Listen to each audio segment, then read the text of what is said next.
গত বছর অক্টোবরে বাংলাদেশের জার্সিতে এএফসি অনূর্ধ্ব 17 এশিয়ান কাপের বাছাই পর্ব খেলেছিলেন প্রবাসী ফুটবলার আরহাম ইসলাম। এক বছর পর এই ফরোয়ার্ড জায়গা করে নিয়েছেন অস্ট্রেলিয়ায় অনূর্ধ্ব 20 দলে।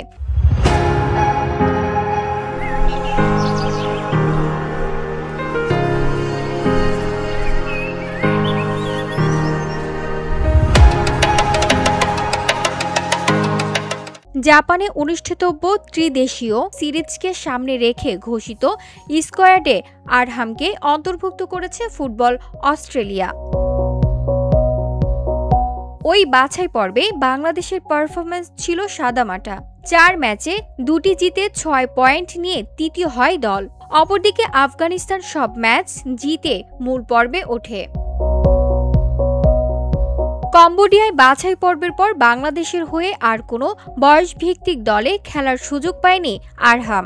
বর্তমানে ওয়েস্টার্ন ইউনাইটেডের যুব দলে খেলা এই ফরোয়ার্ড এবার অস্ট্রেলিয়ার যুব দলের সুযোগ পেয়েছেন। VOD Bangla news desk.